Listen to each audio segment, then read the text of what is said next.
नमस्कार बच्चों, आप लोगों की डिमांड पर हम एनिमल न्यूट्रिशन की सेकंड रिवीजन क्लास लेके आए हैं। तो चलिए स्टार्ट करते हैं। इस क्लास में अपन स्टार्ट करते हैं भोजन के पोषक तत्व। क्या चीज़ पढ़ेंगे?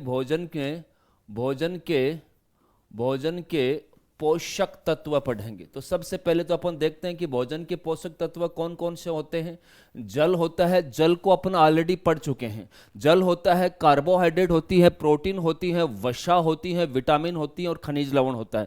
तो जल अपन ऑलरेडी संपूर्ण चीज पढ़ चुके हैं। तो अपन सबसे पहले कौन सा लेंगे? कार्बोहाइड्रेट। सबसे पहला पोषक तत्व कौन सा लिया जाएगा? कार्बोहाइड्रेट। तो याद रखिए, कार्बोहाइड्रेट जो है वो कार्बन, हाइड्रोजन और ऑक्सीजन तत्वों से मिलकर बना होता है। और याद रखिए, इसमें हाइड्रोजन और ऑक्सीजन का अनुपात जो है 2:1 पाया जाता है। जो जल में पाया जाता है वही अनुपात इसके अंदर पाया जाता है। आगे देखिए, कार्बोहाइड्रेट का वर्गीकरण किया जाता है। तो कार्बोहाइड्रेट के वर्गीकरण के दो आधार हैं। पहला आधार तो घुलनशीलता और विलेयता, घुलनशीलता और विलेयता के आधार पर जो है इसको डिवाइड किया जाता है। जो घुल जाते हैं उन्हें घुलनशील कार्बोहाइड्रेट, जो आसानी से पानी में घुल जाते हैं उन्हें घुलनशील कार्बोहाइड्रेट कहा जाता है और उन्हें NF से प्रदर्शित किया जाता है। और इसके उदाहरण कौन कौन से हैं? स्टार्च है, शुगर है। जितने भी स्टार्च और शुगर इसके अंदर आएंगे NF, ये अच्छा भाग, कार्बोहाइड्रेट का अच्छा भाग होता है। दूसरा वह भाग जो नहीं घुलता उससे अपन अघुलनशील कार्बोहाइड्रेट कहा जाता है। और अघुलनशील कार्बोहाइड्रेट को क्रूड फाइबर से प्रदर्शित किया जाता है, जिसमें कौन कौन से भाग आते हैं?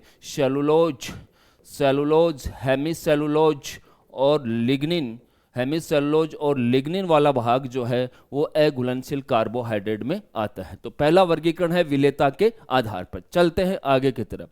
दूसरा, कार्बोहाइड्रेट का वर्गीकरण जो है वो शर्करा की संख्या के आधार पर है। किसके आधार पर? शर्करा की संख्या के आधार पर। अगर शर्करा की संख्या 1 पाई जाती है तो उसे मोनोसेकेराइड कहा जाता है। अगर किसी कार्बोहाइड्रेट में शर्करा की 1 संख्या पाई जाए तो मोनोसेकेराइड कहा जाता है। और जिसमें शर्करा की संख्या 2 से 10 के मध्य हो उसे ओलिगोसेकेराइड कहा जाता है। और जिसमें शर्करा की संख्या जो है वो कितनी हो 11 या 11 से अधिक हो तो उसे पॉलीसेकेराइड कहा जाता है।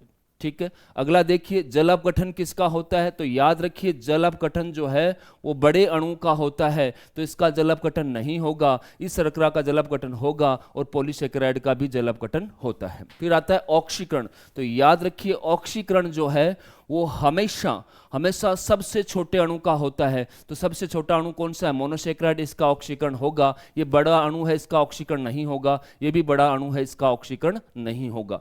तो ये वर्गीकरण का आधार है। किसके आधार पर? शर्करा की संख्या के आधार पर। सबसे पहले अपन पढ़ते हैं किसको? मोनोसेकेराइड को आगे और वर्गीकृत किया गया है। किसके आधार पर? कार्बन परमाणु की संख्या के आधार पर। कार्बन परमाणु की संख्या के आधार पर इसको आगे और वर्गीकृत किया गया। अगर कार्बन परमाणु की संख्या किसी मोनोसेकेराइड में 3 हो तो उसे ट्रायोज कहते हैं। उसे क्या कहते हैं? ट्रायोज। और ट्रायोज का उदाहरण जो है वो होता है PgAl और DHAP होता है। ठीक है। अगर कार्बन परमाणु की संख्या 4 हो तो इसे टेट्रोज कहा जाता है। और टेट्रोज का उदाहरण जो है वो होता है इराइथ्रोज होता है। कौन सी शर्करा होती है? इराइथ्रोज होती है। अगर कार्बन परमाणु की संख्या 5 हो तो ऐसी शर्करा को पेंटोज कहा जाता है। और पेंटोज के उदाहरण कौन कौन से हैं? एक तो राइबोज होता है। राइबोज शर्करा किस में पाई जाती है? RNA में पाई जाती हैं। और दूसरी शर्करा होती है वो डीऑक्सीराइबोज शर्करा होती हैं। और डीऑक्सीराइबोज शर्करा किस में पाई जाती हैं? DNA में पाई जाती है। तीसरा महत्वपूर्ण पार्ट होता है जिसको अधिकांशतः अपन पढ़ते हैं, 6 कार्बन वाली को अपन बोलते हैं हेक्सोस। क्या बोलते हैं? हेक्सोस। और इसके उदाहरण कौन कौन से होते हैं? ग्लूकोज होता है, ग्लैक्टोज होता है और आपका जो है फ्रुक्टोज होता है। ग्लूकोज, ग्लैक्टोज और फ्रुक्टोज होता है। थोड़ा सा अपन ग्लूकोज के बारे में पढ़ लेते हैं। देखिए, ग्लूकोज को किस किस नाम से जाना जाता है? जी से जी मिला दीजिए। इससे ग्रेप शुगर भी कहा जाता है, अंगूरों की शर्करा भी कहा जाता है और इसे ब्लड शुगर भी कहा जाता है। और रक्त की शर्करा भी इसे कहा जाता है। अगला अपना कौन सा है, ग्लैक्टोज। तो ग्लैक्टोज को हमेशा याद रखिए क्या कहा जाता है, ब्रेन शुगर, दिमाग की शर्करा कहा जाता है। ठीक है, और तीसरा अपना कौन सा बच गया, फ्रुक्टोज। तो फ्रुक्टोज का जो है एफ से एफ फायदा उठाना है, इसे फ्रूट शुगर, इसे क्या कहा जाता है, फ्रूट शुगर कहा जाता है, फ्रूट शुगर कहा जाता है। ठीक है, अब ये मोनोसेक्राइड के सारे उदाहरण कंप्लीट हो गए। अगली शर्करा अपन पढ़ेंगे, उसका नाम है ओलिगोसेक्राइड। अगली शर्करा कौन सी है, ओलिगोसेक्राइड, जिसमें शर्करा की इकाइयों की संख्या कितनी होती है, 2 से 10 के मध्य होती है। अपने कोर्स में 2 वाली है, जिसके अंदर शर्करा की इकाई 2 पाई जाती हैं। जिसमें शर्करा की इकाई 2 पाई जाती हैं उसे डाइसेकेराइड कहा जाता है। और कोर्स में यही है तो इसके ही अपन क्या पढ़ेंगे, एग्जाम्पल पढ़ेंगे। सबसे पहला एग्जाम्पल कौन सा है, सुक्रोज। सुक्रोज को कहा जाता है टेबल शुगर भी कहा जाता है, किसकी, टेबल शुगर भी कहा जाता है। और ये गन्ने में पाई जाती हैं, इसे कैन शुगर, कैन शुगर या हिंदी में गन्ने की शर्करा भी कहा जाता है। क्या कहा जाता है, गन्ने की शर्करा भी कहा जाता है। आपसे पूछा जा सकता है कि 2 कौन सी शर्करा की इकाई पाई जाती हैं, तो ये ग्लूकोज प्लस फ्रुक्टोज की बनी होती है, किसकी, ग्लूकोज प्लस फ्रुक्टोज की बनी होती हैं। अगला उदाहरण जो है वो है आपका लैक्टोज। लैक्टोज किस में पाई जाती है, दुग्ध, इसलिए इसको दुग्ध शर्करा भी कहा जाता है। और ये 2 शर्करा की इकाई कौन कौन सी पाई जाती है इसमें, एक तो ग्लूकोज पाया जाता है और दूसरी शर्करा इसमें कौन सी पाई जाती हैं, ग्लैक्टोज पाई जाती है। और लास्ट उदाहरण जो है वो है आपका माल्टोज। माल्टोज को क्या कहा जाता है, माल्टा शुगर कहा जाता है। क्या कहा जाता है, माल्टा शुगर कहा जाता है। और इसकी शर्करा की दोनों इकाइयां जो हैं ग्लूकोज प्लस ग्लूकोज पाई जाती हैं। ठीक है, तो ये अपना कौन सा था, सारा का सारा ओलिगोसेकेराइड है। अब अपन चलते हैं पॉलीसेकेराइड की तरफ। अब अपन चलते हैं किसकी तरफ, पॉलीसेकेराइड। पॉलीसेकेराइड जो है शर्करा की कितनी इकाइयों से मिलना होता है, पहले ही बता चुका हूँ 11 व 11 से अधिक पाई जाती हैं। इसके उदाहरण आप याद कर लीजिए, उदाहरण कौन कौन से हैं, स्टार्च एक इसका उदाहरण है, जो पादपों का क्या है, संग्रहित भोजन है। क्या है, पादपों का संग्रहित भोजन है। आपसे पूछा जाए पादपों का संग्रहित भोजन कौन सा होता है, आंसर हो जाएगा स्टार्च। स्टार्च क्या है, पॉलीगोसेकेराइड है। अगला उदाहरण है ग्लाइकोजन। ग्लाइकोजन किसका है, जंतुओं का संग्रहित भोजन है। देखो जंतुओं का संग्रहित भोजन है, जंतुओं का मुख्य संग्रहित भोजन तो वसा होती है, लेकिन ग्लाइकोजन के रूप में भी थोड़ा बहुत भोजन संग्रहित पाया जाता है। और आपने कोशिका भित्ति के संगठक पढ़े होंगे, सेलुलोज, हेमिसेलुलोज, हेमिसेलुलोज और लिग्निन, ये सारे के सारे कोशिका भित्ति के घटक होते हैं, जो किसका उदाहरण है, पॉलीगोसेकेराइड के। ये किसके घटक हैं, पादप की कोशिका भित्ति के क्या है, कोशिका भित्ति के हैं संघटक हैं, कोशिका भित्ति के संघटक हैं। तो ये अपना कार्बोहाइड्रेट का वर्गीकरण था। अब पढ़ते हैं कार्बोहाइड्रेट का पाचन। अगला पार्ट कौन सा पढ़ेंगे, कार्बोहाइड्रेट का पाचन। तो देखिए पाचन अपने को किस किस में पढ़ना पड़ेगा, एक तो नॉन रूमिनेंट में पढ़ना पड़ेगा। किसमें, नॉन रूमिनेंट में। तो बहुत इजी पाचन है, इसमें पाचन किसके द्वारा होता है, एंजाइमेटिक पाचन होता है।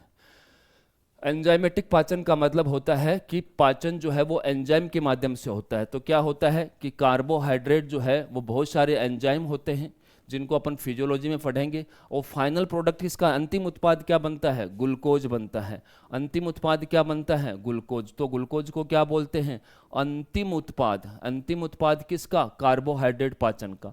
और किसके में, नॉन रूमिनेंट के अंदर। और इसका अवशोषण जो है, इसका अवशोषण याद रखिए ऊर्जा खर्च करके होता है, अर्थात सक्रिय अवशोषण होता है। कैसा होता है, सक्रिय अवशोषण होता है। ठीक है, आपसे पूछा जाए कि भैया इसका अवशोषण कहाँ होता है, तो छोटी आंत में होता है। कहाँ पर होता है, छोटी आंत के अंदर। तो देखिए नॉन रूमिनेंट में कार्बोहाइड्रेट फाइनली ग्लूकोज में कन्वर्ट हो जाएगा, अंतिम उत्पाद भी क्या होगा, ग्लूकोज होगा। अवशोषण किसके द्वारा होगा, सक्रिय अवशोषण होगा। और इसका अवशोषण कहाँ पर होता है, छोटी आंत में होता है। अब पाचन अपन पढ़ते हैं रूमिनेंट के अंदर। पाचन जो है वो सबसे हार्ड किस्म है और रूमिनेंट्स के अंदर। देखिए रुमिनेंट्स में पाचन कार्बोहाइड्रेट का कौन सी प्रक्रिया से होता है? किण्वन की प्रक्रिया से होता है। कौन सी प्रक्रिया से होता है भाई साहब? किण्वन की प्रक्रिया से होता है। तो देखिए इसमें कार्बोहाइड्रेट होते हैं और रुमेन के अंदर क्या पाए जाते हैं? रुमेन में क्या पाए जाते हैं? सूक्ष्म जीव पाए जाते हैं। और सूक्ष्म जीव जो है इन्हें वोलेटाइल फैटी एसिड में कार्बन डाइऑक्साइड गैस बनाते हैं, मेथेन गैस बनाते हैं और 2 एटीपी का क्या होता है? निर्माण। वोलेटाइल फैटी एसिड कौन कौन से बनते हैं? मुख्यतः एसिटिक एसिड बनता है। एसिटिक एसिड बनता है जो कितना परसेंट? 65% बनता है। दूसरा आपका बनता है ब्यूटारिक एसिड।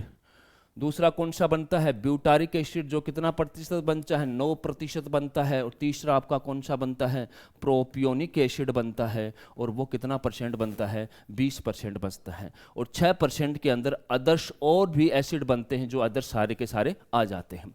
आपसे पूछा जाए कि रुमेन में कितनी, प्रश्न पूछा जाए कि रुमेन के अंदर आपसे पूछा जाए कि कार्बन डाइऑक्साइड की मात्रा कितनी होती है, तो भैया 60% होती हैं। और मेथेन गैस की मात्रा पूछी जाए तो 30 से 40% मेथेन गैस पाई जाती है। ठीक है, ये जो है ये कीटोन बॉडी का निर्माण करता है।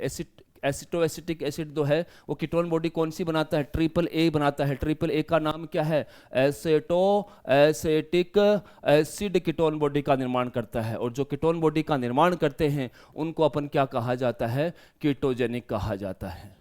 उनको क्या कहा जाता है? कीटोजेनिक वोलेटाइल फैटी एसिड कहा जाता है। ब्यूटारिक एसिड भी कीटोन बॉडी का निर्माण करता है। उस कीटोन बॉडी का नाम है BHBA, पूरा नाम है beta hydroxy butyric acid. Butyric acid ketone bodies का निर्माण करता है। इसलिए ये भी कैसा एसिड हो गया? कीटोजेनिक। ये कैसा हो गया? कीटोजेनिक VFA हो गया। और याद रखिए प्रोपियोनिक एसिड एकमात्र ऐसा वोलेटाइल फैटी एसिड है जो किस में कन्वर्ट होता है? ग्लूकोज में होता है। जो ग्लूकोज का निर्माण करता है उसे ग्लूकोजेनिक VFA कहा जाता है। और ये 6% बच्चे हैं ये सारे के सारे क्या हैं? कीटोजेनिक हैं। सारे के सारे क्या हैं? कीटोजेनिक हैं। तो ये प्रश्न आ सकता है कीटोजेनिक कौन कौन से हैं? ये भी कीटोजेनिक, ये भी कीटोजेनिक, और 6 बच्चे हैं ये भी कीटोजेनिक हैं, 6% के अंदर है। और प्रोपियोनिक एसिड एकमात्र ऐसा वोलेटाइल फैटी एसिड है जो ग्लूकोज में कन्वर्ट होता है। फिर आपसे इससे प्रश्न पूछे जा सकते हैं कि रुमेन के अंदर बताइए, प्रश्न आ सकता है कि रुमेन के अंदर कीटोजेनिक VFA अनुपात ग्लूकोजेनिक कितने VFA? तो आप पीछे अगर हिसाब लगाओगे तो ये 80% भाग बनाता है और ये बनाता है 20% भाग। तो अनुपात 4:1 आपको याद रखना है। प्रश्न आपसे ये भी पूछा जा सकता है कि एसिटिक एसिड अनुपात प्रोपियोनिक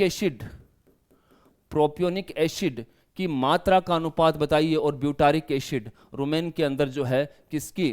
ब्यूटारिक एसिड की रुमेन में मात्रा का अनुपात तो देखिए भैया ये 1 अनुपात, ये 2 अनुपात, ये 7 अनुपात। तो ये रेशियो भी आपको क्या करना है? आप मात्रा रख के देख लीजिए, यही अनुपात आने वाला है। मैंने आपको क्या बता दिया? डायरेक्ट बता दिया। आगे देखिए इनसे संबंधित पॉइंट क्या आ सकता है? आपका आ सकता है कि एक अणु एसिटिक एसिड का जब पूर्ण ऑक्सीकरण होता है तो कितनी एटीपी बनती हैं? तो 10 एटीपी बनती हैं। प्रश्न आ जाए कि एक अणु ब्यूटारिक एसिड का अगर पूर्ण ऑक्सीकरण किया जाए तो कितनी एटीपी बनती हैं? तो 25 एटीपी बनती हैं।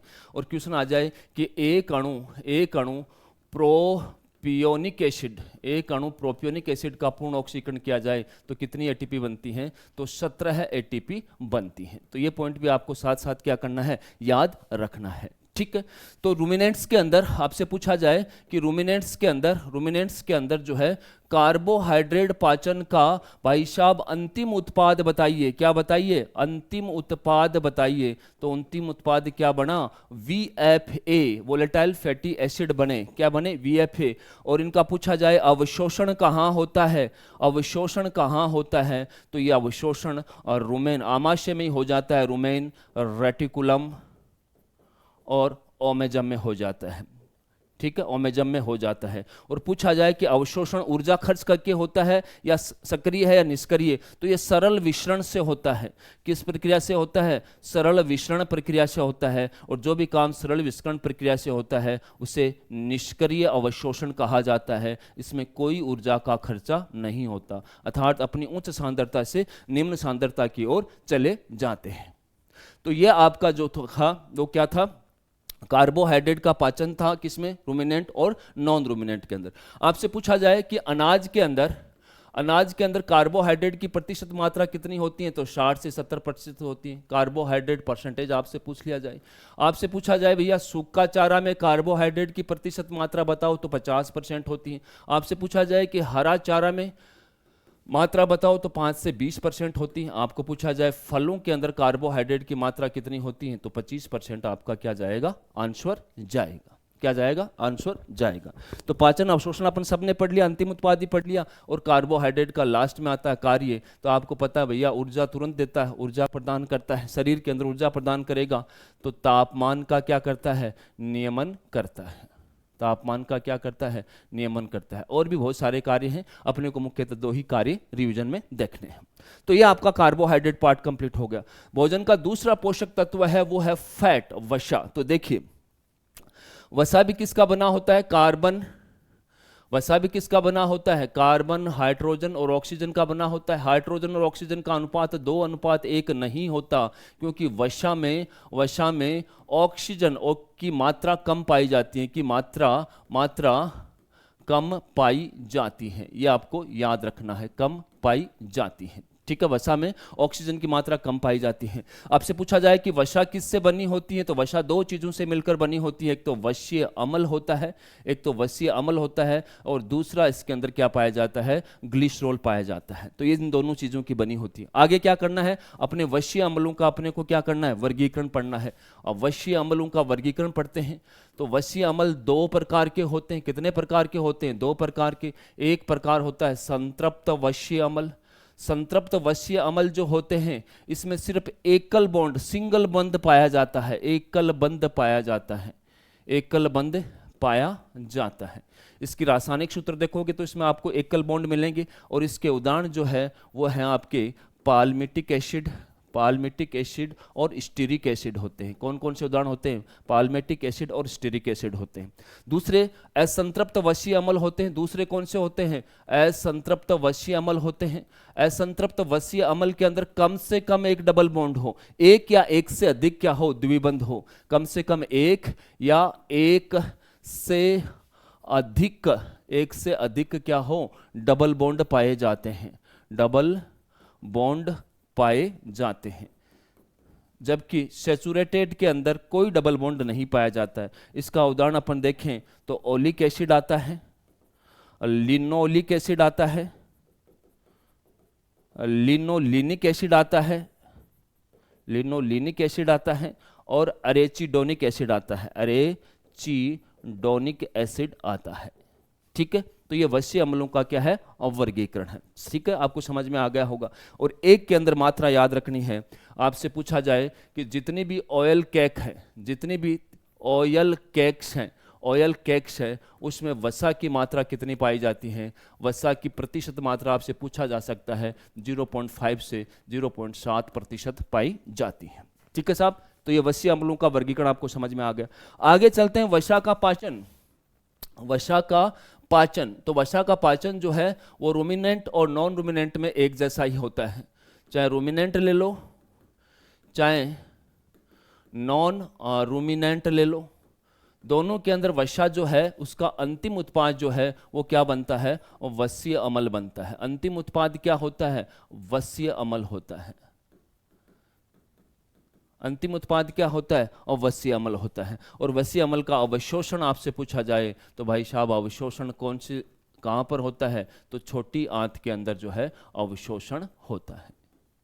ठीक है, तो पाचन दोनों में समान ही है। फैट को क्या करेंगे, मुख्यतः एंजाइम यहाँ पर कौन सा आएगा, वसा पाचक एंजाइम लाइपेज आएगा, जो क्या करेगा, इसे वसीय अम्ल और ग्लिसरॉल में कन्वर्ट कर देगा। और वसीय अम्ल अंतिम उत्पाद काउंट किया जाता है और उसका फिर अवशोषण हो जाता है। कहाँ पर होता है, छोटी आंत के अंदर होता है। ठीक, अब आपको वसा का कार्य पूछा जाए तो वसा का मुख्य कार्य, अपने को मुख्य कार्य देखने हैं। एक तो ऊर्जा देता है, क्या देता है, ऊर्जा देता है। एक आप याद करो, कोशिका झिल्ली का संगठक होता है। कोशिका झिल्ली का क्या होता है, संगठक होता है, क्योंकि कोशिका झिल्ली में फॉस्फोलिपिड नामक संरचना पाई जाती है। फॉस्फोलिपिड क्या है, एक वसा है। तो ये उसका ऊर्जा का कार्य है। एक अपन बीच में वसा का वर्गीकरण भूल गए थे, वसा का वर्गीकरण भी देख लो और वसा अपनी कंप्लीट हो जाएगी। वसा का वर्गीकरण जो है उसको 3 भागों में वसा को बांटा गया है। एक तो होती है सरल वसा, एक तो होती है सरल वसा जो केवल किसकी बनी होती है, वसीय अम्लों, ये वसीय अम्लों व ग्लिसरॉल की बनी होती है, वसीय अम्लों व ग्लिसरॉल की बनी होती है, उसे अपन बोलते हैं सरल वसा। और इसका उदाहरण कौन कौन सा होता है भैया, तेल है, घी है और मोम जो है वो इसके उदाहरण होते हैं। दूसरी वसा जो होती है वो संयुक्त वसा होती है। कौन सी होती है, संयुक्त वसा होती है। इसमें फैट वसा तो होती है, साथ में कोई नॉन फैट पार्ट भी इसमें पाया जाता है। जैसे इसका उदाहरण मैं दूं फोस्फोलिपिड, इसमें उदाहरण दूं मैं फोस्फोलिपिड जो कोशिका झिल्ली का संगठक होता है, इसमें फैट तो होगी, साथ में इसमें नॉन फैट पार्ट कौन सा होता है, फॉस्फोरस। एक उदाहरण और दे दूं मैं आपको, ग्लाइकोलिपिड, ग्लाइकोलिपिड में क्या वसा तो होगी और नॉन वसा पार्ट इसमें अब की बार क्या होगा, ग्लूकोज पाया जाता है, किसमें, ग्लाइकोलिपिड में। लास्ट वाली वसा जो है उसको बोलते हैं और व्युत्पन्न वसा, और ये पाचन के मध्यवर्ती बनती है, पाचन के मध्यवर्ती बनती हैं। और इसका सबसे बढ़िया उदाहरण कौन सा है, स्टीरॉयड। जितने भी सेक्स स्टीरॉयड हैं वो इसी वसा से बनते हैं। तो वसा का वर्गीकरण पढ़ लिया अपने, वसा की संपूर्ण जानकारी जितनी लेनी थी अपन ने ले ली। आगे चलते हैं प्रोटीन। अगला अपना पोषक तत्व कौन सा है, प्रोटीन है। कौन सा है, प्रोटीन है। प्रश्न पूछा जाए भाई प्रोटीन कौन से तत्वों से मिलकर बनी होती है, तो कार्बन, हाइड्रोजन, ऑक्सीजन और नाइट्रोजन मुख्य रूप से इसमें पाए जाते हैं। और याद रखिए कुछ प्रोटीन ऐसी भी होती हैं, कुछ प्रोटीन ऐसी भी होती हैं जिसमें फास्फोरस और सल्फर तत्व भी पाया जाता है। तो ये पॉइंट भी आपको क्या करना है, याद रखना है, ठीक है। कुछ में फास्फोरस व सल्फर भी पाया जाता है। प्रोटीन किसकी बनी होती है, एमिनो अम्लों की बनी होती है। प्रोटीन किसकी बनी होती है, एमिनो अम्लों की बनी होती है। और पूछा जाए कि एमिनो अम्लों के मध्य कौन सा बंधन पाया जाता है, तो बंधन का नाम है पेप्टाइड बंधन। बंधन का नाम क्या है, पेप्टाइड बंधन, या इसको कई बार जो है एमाइड बंधन भी कहा जाता है। तो एमिनो एसिड आपस में कौन से बंधन से जुड़े होते हैं, पेप्टाइड बंधन, या किससे अमल से, कौन से बंधन से, एमाइड बंधन से जुड़े होते हैं। एमिनो अम्लों की बात की जाए तो शरीर के अंदर एमिनो अम्लों की संख्या, एमिनो अम्लों की कुल संख्या आपसे पूछी जाए तो संख्या होती है भैया 20 होती है। संख्या कितनी होती है, 20 होती है। 20 को अपन कैसे वर्गीकृत करते हैं, दो भागों में वर्गीकृत करते हैं। 10 जो होते हैं आवश्यक होते हैं, 10 क्या होते हैं, आवश्यक एमिनो अम्ल होते हैं। ए का मतलब एमिनो अम्ल, अर्थात इनका निर्माण शरीर में नहीं होता। आवश्यक का मतलब इनका निर्माण शरीर में नहीं होता, निर्माण शरीर में नहीं होता, शरीर में नहीं होता। तो भोजन में, तो इनका भोजन में उपस्थित होना आवश्यक होता है, भोजन में उपस्थित होना आवश्यक है, उपस्थित होना आवश्यक है, ठीक। अगर जो चीज शरीर में नहीं मिले बने तो उनका भोजन में उपस्थित होना आवश्यक है, तो इन्हें आवश्यक एमिनो अम्ल कहते हैं। दूसरा होता है अनावश्यक। अनावश्यक कितने, 10 होते हैं। इनका निर्माण शरीर में होता है, शरीर में बनते हैं। ये निर्माण जो है वो कहाँ पर होता है, बॉडी में होता है, बॉडी में, शरीर में होता है। भोजन में कोई आवश्यक नहीं है, भोजन में कोई आवश्यक नहीं है, भोजन में कोई आवश्यक नहीं है, इसलिए इन्हें अनावश्यक एमिनो अम्ल कहा जाता है। तो 20 को दो भागों में अपन ने बांट दिया, ठीक है। अब एमिनो अम्ल से संबंधित कुछ पॉइंट आते हैं कि सरलतम एमिनो अम्ल कौन सा होता है। सरलतम एमिनो अम्ल आपसे पूछा जाए तो कौन सा होता है, तो आप आंसर कर दोगे साहब कौन सा होता है, ग्लाइसिन होता है, ठीक है। कौन सा, ग्लाइसिन सबसे सरलतम एमिनो एसिड होता है। प्रोटीन संश्लेषण के लिए शुरुआती एमिनो अम्ल कौन सा होता है। शुरुआती एमिनो अम्ल आपसे पूछ लिया जाए कि किसको मानते हैं, तो इसका आंसर जाएगा और मिथियोनिन होता है। कौन सा होता है, मिथियोनिन होता है, ठीक। आपसे पूछ लिया जाए कि सल्फर युक्त एमिनो अम्ल कौन सा है, सल्फर युक्त एमिनो अम्ल कौन सा है, आप तुरंत जवाब दे दोगे कौन कौन से होते हैं। सिस्टीन होता है और मिथियोनिन होता है, मिथियोनिन होता है, और एक कौन सा होता है, टोरिन। कौन सा होता है, टोरिन। तो 3 जो हैं वो सल्फर युक्त एमिनो अम्ल होते हैं जिनकी संरचना में क्या पाया जाता है, सल्फर तत्व पाया जाता है। आपसे पूछा जाए कि अर्ध आवश्यक कौन से हैं, अर्ध आवश्यक एमिनो अम्ल कौन से हैं जिनकी आधी मात्रा का निर्माण शरीर में होता है और आधी मात्रा की पूर्ति भोजन के माध्यम से की जाती है। तो 2 एमिनो अम्ल होते हैं, कौन से, आर्जिनिन और हिस्टिडीन होते हैं। तो ये पॉइंट भी आपको, हिस्टिडीन होते हैं, ये पॉइंट भी आपको क्या करना है, याद करना है, आर्जिनिन और हिस्टिडीन। आपको पूछा जाए कि मिलेनिन वर्णक के निर्माण के लिए, मिलेनिन वर्णक के निर्माण के लिए कौन सा एमिनो एसिड आवश्यक है, तो आपका आंसर जाएगा टायरोसिन। कौन सा एमिनो एसिड आवश्यक है, टायरोसिन। तो एमिनो एसिड के बारे में थोड़ी सी जानकारी थी, आपको समझ में आ गए होंगे, ठीक है।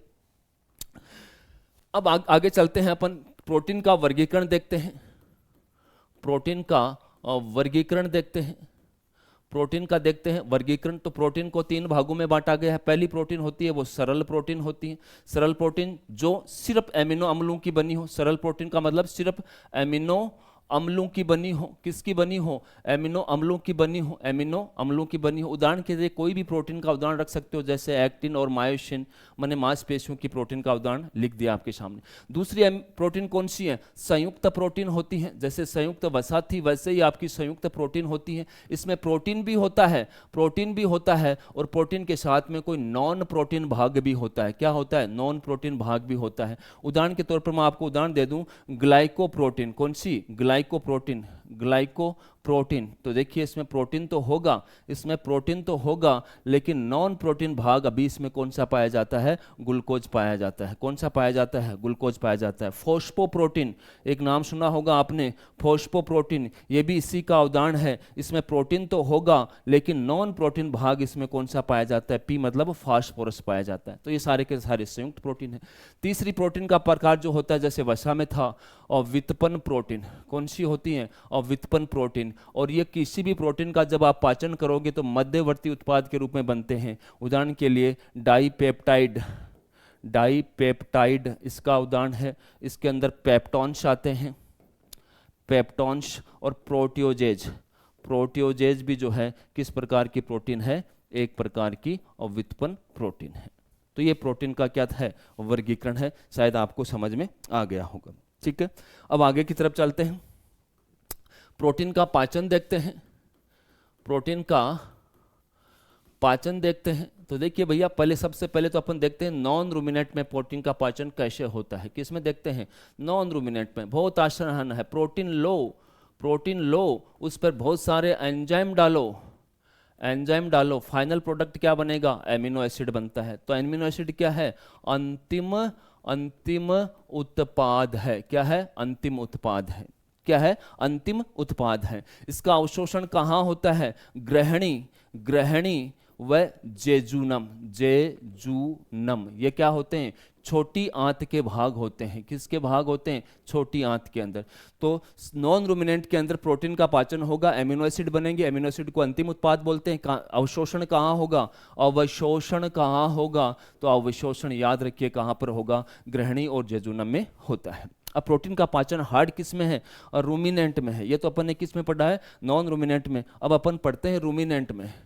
तो देखिए रूमिनेंट के अंदर थोड़ी सी गणित अलग टाइप की है। कैसी गणित है? इसका मैं आमाश से बनाता हूँ। ये सबसे बड़ा भाग कौन सा हो गया? रूमेन हो गया। सबसे बड़ा भाग कौन सा हो गया? रूमेन हो गया। चारों खंड बनाता हूँ। एक छोटा खंड कौन, सबसे छोटा खंड कौन सा होता है? और रेटिकुलम होता है। फिर ओमेजम आता है, फिर एबोमाजम आता है। तीसरा भाग कौन सा होता है? ओमेजम। और लास्ट भाग कौन सा होता है? एबोमाजम होता है। ठीक है, आप प्रोटीन कैसे दोगे? या तो ट्रू प्रोटीन दे सकते हो। ट्रू प्रोटीन का मतलब होता है जो सिर्फ और सिर्फ किसकी बनी हुई हो? एमिनो एसिड की। ये रूमेन में जाकर इसका 60% भाग किस में कन्वर्ट होता है? अमोनिया में। और इसका ट्रू प्रोटीन का 40% भाग जो है वो बाईपास होकर सीधा किस में चला जाता है? एबोमाजम में चला जाता है। या प्रोटीन देने का रूमिनेंट को दूसरा तरीका है, कोई एनपीएन यौगिक दे दो। प्रोटीन नहीं देकर आप नाइट्रोजन दे दो, जैसे कि आपने यूरिया दे दी। तो इस जैसे ये रूमेन में जाएगी, पूरी की पूरी 100% जो है किस में कन्वर्ट हो जाती है? अमोनिया में कन्वर्ट हो जाती है। जितनी भी अमोनिया बनती है, जितनी भी अमोनिया बनती है रूमेन के अंदर, उसका 90% भाग जो है वो सूक्ष्म जीव द्वारा, किसके द्वारा? सूक्ष्म जीव के द्वारा किसका निर्माण कर लेते हैं? सूक्ष्म जीवी प्रोटीन। कौन सी प्रोटीन? सूक्ष्म जीवी प्रोटीन का निर्माण कर लेते हैं। और इस सूक्ष्म जीवी प्रोटीन जो है कहाँ जाकर पच जाएगी? एबोमाजम में पच जाएगी। अमोनिया का बच्चा और 90% भाग उधर चलाएगा, तो 10% भाग जो है वो किसके पास जाएगा? लीवर के पास जाएगा। लीवर में एक चक्कर चलता है जिसे यूरिया चक्कर, यूरिया चक्कर या ओर्निथिन चक्कर कहा जाता है। ये किस में कन्वर्ट कर देता है? यूरिया में कन्वर्ट कर देता है। जितनी भी यूरिया बनती है उसका 90% भाग किस में जाएगा? किडनी में जाएगा। और किडनी वाली चीज जो है पेशाब के माध्यम से बाहर निकाल दी जाएगी। जो यूरिया का 10% भाग बच गया वो मुख्य ग्वास से होता हुआ वापस रूमेन में आकर किस में कन्वर्ट हो जाएगा? अमोनिया में कन्वर्ट हो जाता है। तो इस तरह से क्या होता है? पाचन होता है। पाचन का अंतिम उत्पाद नॉन रूमिनेंट में पाचन का अंतिम उत्पाद क्या बनता है? एमिनो एसिड बनता है। क्या बनता है? एमिनो अम्ल बनता है। और आपसे पूछा जाए कि भैया इस एमिनो अम्ल का अवशोषण तो कराओ, अवशोषण कहाँ होगा? तो सबसे लास्ट वाले भाग के अंदर कौन से में होता है? कौन से वाले भाग में होता है इसका? इलियम भाग के अंदर जो है इसका अवशोषण होता है। इलियम किसका है? छोटी आंत का लास्ट खंड है। छोटी आंत का लास्ट खंड के अंदर इलियम में इसका क्या होता है? अवशोषण होता है। शायद आपको समझ में आ गया होगा। तो ये प्रोटीन का पाचन है। तो यहाँ बाईपास एक शब्द आया है। बाईपास देखो, इधर देखो, ये प्रोटीन जो है, देखो मैं लाल से घुमा रहा हूँ कि प्रोटीन जो है बिना प्रभावित किए हुए सीधी की सीधी अब में चली जाए। तो बाईपास के आधार पर प्रोटीन को दो भागों में बांटा गया है।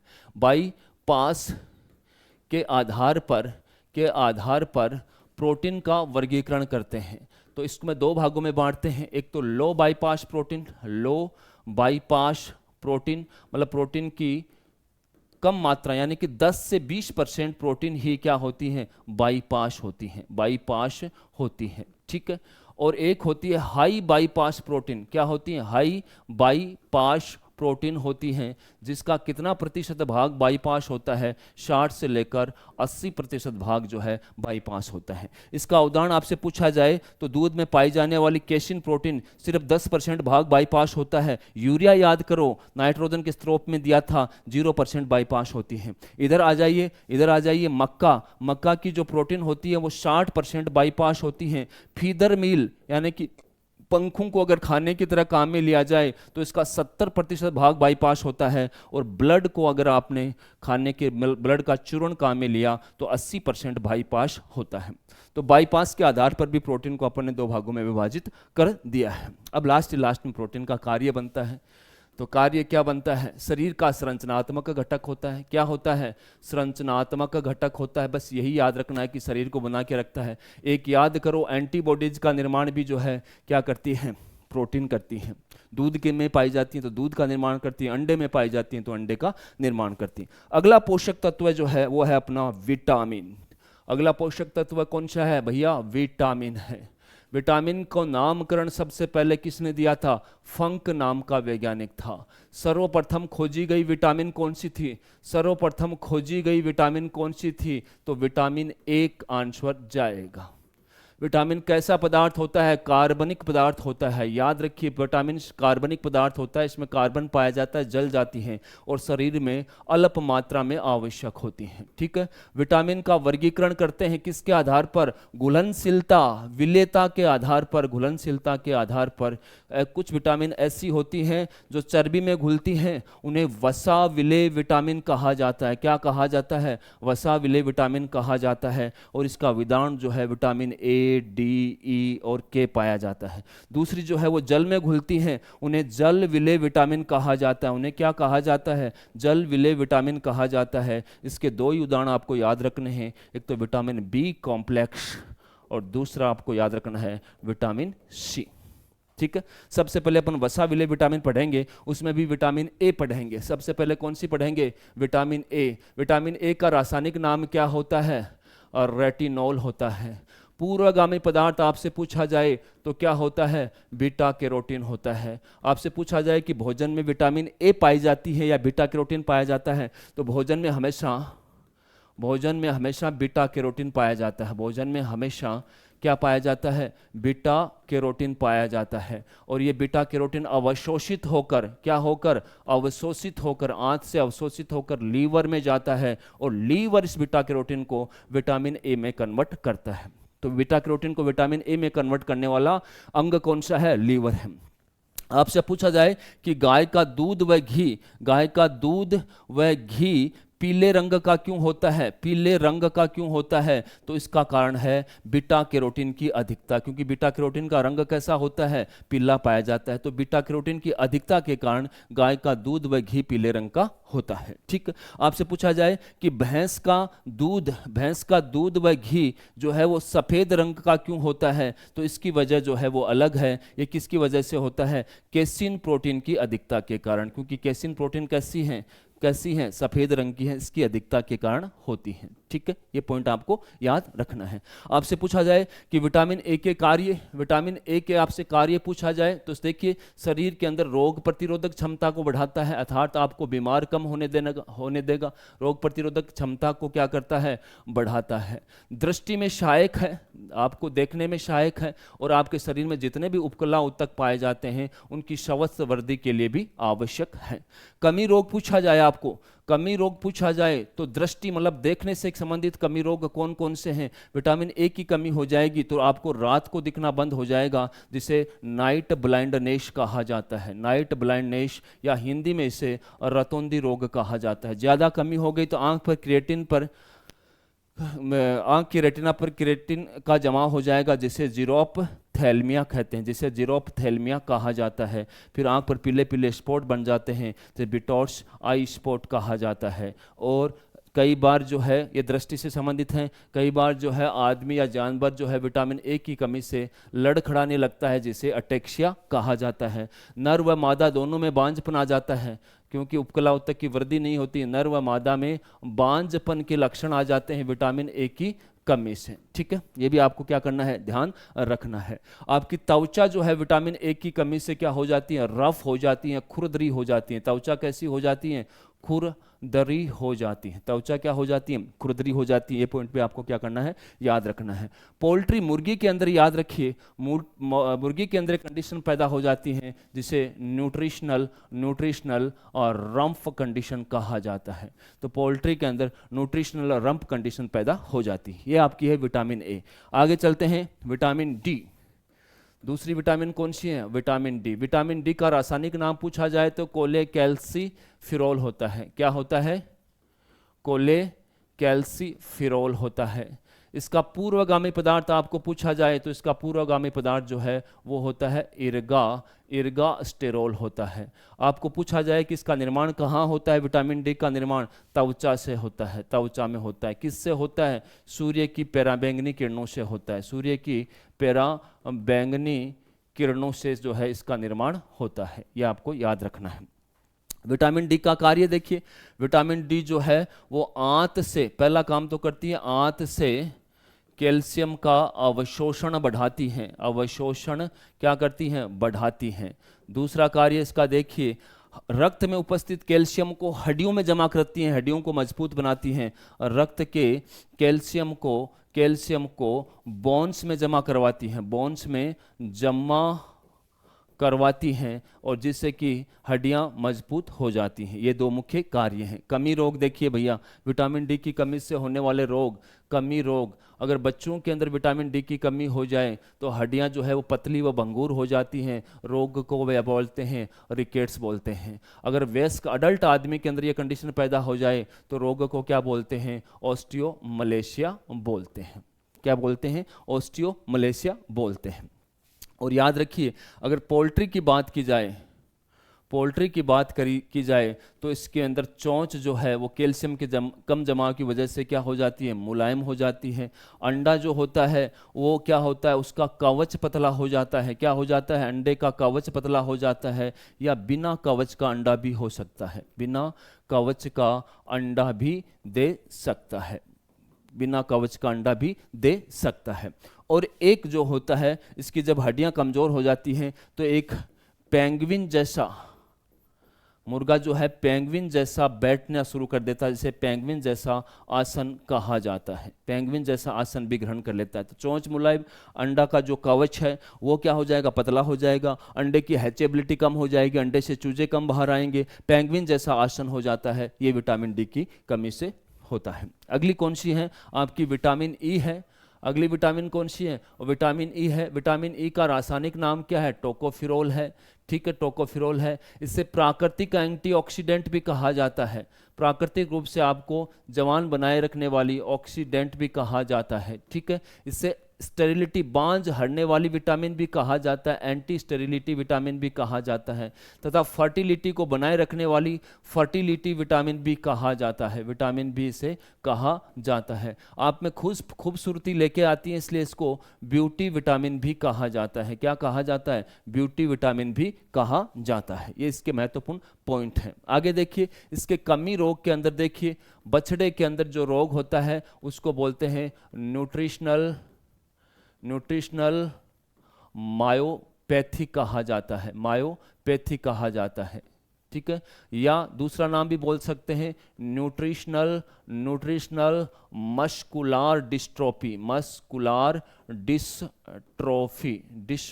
कहा जाता है। दोनों ही अवस्थाओं के अंदर मांसपेशियों का जो विकास है या वृद्धि है वो अवरुद्ध हो जाती है, ठीक है। अगर सुअर में पूछा जाए तो उसका हृदय जो है वो मलबेरी हार्ट डिजीज कहलाती है, मलबेरी हार्ट डिजीज हो जाती है, ठीक है। आपसे पूछा जाए कि मेमने में कौन सा रोग हो जाता है, तो रोग को बोला जाता है स्टीप लैम्ब डिजीज। क्या बोला जाता है? स्टीप लैम्ब डिजीज कहा जाता है। आगे आपका देखिए, चूजा आपसे पूछा जाए तो चूजे के अंदर जो है एक रोग हो जाता है, बहुत ज़्यादा क्रेजी हो जाता है चूजा, क्रेजी चिक डिजीज भी इसे कहा जाता है। और आगे क्या होता है, नर व मादा में दोनों में क्या आ जाता है? बांझपन आ जाता है, नर व मादा दोनों में बांझपन आ जाता है। और घोड़े के अंदर जो है रोग होता है जिसे टाइंग अप कहा जाता है। क्या कहा जाता है? टाइंग अप कहा जाता है, ठीक है। बिल्ली के अंदर भी जो है एक रोग होता है जिसे कि येलो फैट डिजीज कहा जाता है। क्या कहा जाता है? येलो फैट डिजीज कहा जाता है। तो ये विटामिन ई की कमी से होने वाले सारे के सारे रोग जो हैं आपके सामने हैं, ठीक है। अब अपनी वसा विले विटामिन में विटामिन के बची है। विटामिन के है, इसके कई रासायनिक नाम है। इसे मिनाडियोन भी कहते हैं, इसे क्विनॉन भी कहते हैं, इसे प्रोक्विनॉन भी कहते हैं। कई रासायनिक नाम हैं, जो आपको अच्छा लगे वो आप याद कर सकते हो। ये क्या करती हैं? इसका कार्य क्या है? रक्त का थक्का बनाने में सहायक होती है। कार्य क्या है? रक्त का थक्का बनाने में सहायक होती हैं, ठीक है। रक्त का थक्का बनाने में सहायक होती हैं। तो कमी रोग क्या हो जाएगा भैया? जब चोट लग जाएगी रक्त बहता रहेगा, जिसे ब्लीडिंग कहते हैं। एक पादप है जिसका नाम है स्वीट क्लोवर, अगर किसी पशु को लंबे समय तक स्वीट क्लोवर खिलाओगे तो उसके शरीर में प्राकृतिक रूप से विटामिन के की कमी हो जाती है। उस पशु को कभी भी चोट लग जाएगी तो रक्त का थक्का नहीं बनेगा, और रोग को कहा जाता है स्वीट क्लोवर डिजीज कहा जाता है, ठीक है। ब्लीडिंग को हीमोरेजेज भी कहते हैं। तो ये ब्लीडिंग को रोकती है, तो इसका नाम हो जाएगा ब्लीडिंग को रोकने वाली विटामिन, यानी कि एंटी ब्लीडिंग विटामिन भी कहते हैं। आजकल ब्लीडिंग के लिए नई शब्दावली आ गई है हीमोरेजेज, तो इसे एंटी हीमोरेजेज विटामिन भी कहा जाता है, रेजेज विटामिन भी कहा जाता है। तो ये सारे के सारे किसके? विटामिन के हैं। ये आपकी फैट सोल्यूबल सारी विटामिन कंप्लीट हो चुकी हैं, ठीक है। अब आती हैं जल विलेय विटामिन, जल में घुलने वाली। सबसे पहले विटामिन बी कॉम्प्लेक्स का आता है। विटामिन बी कॉम्प्लेक्स पढ़ते हैं, तो विटामिन बी कॉम्प्लेक्स में कौन कौन सी हैं उनको सबको देखते हैं। सबसे पहले विटामिन बी1 है, रासायनिक नाम क्या है? थायमीन है। इससे पोल्ट्री के अंदर एक महत्वपूर्ण रोग होता है जिसे पोलीन्यूराइटिस कहा जाता है। क्या कहा जाता है? पोलीन्यूराइटिस कहा जाता है। देखो, न्यूरोन एंटीन्यूरेटिक फैक्टर भी इस विटामिन को कहा जाता है, और पोलीन्यूराइटिस को स्टार गेजर कंडीशन भी कहा जाता है। अर्थात इसमें जो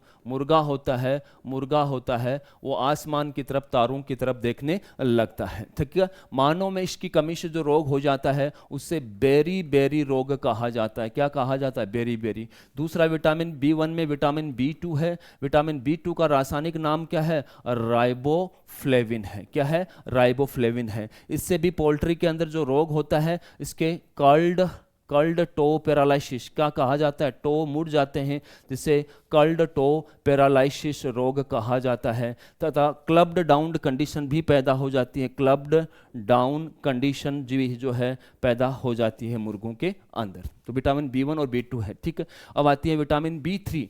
अब आती है आपकी विटामिन B3। B3 का रासायनिक नाम क्या है? नियासिन है। इससे कुत्ते में कौन सा रोग होता है? काली जीभ का कुत्ता, जिसे ब्लैक टंग डिजीज कहा जाता है। क्या कहा जाता है? ब्लैक टंग डिजीज कहा जाता है। मानव में इसकी कमी से जो रोग होता है उसे पेलेग्रा कहा जाता है। क्या कहा जाता है? पेलेग्रा कहा जाता है। तो ये विटामिन B3 है। विटामिन B4 होती नहीं।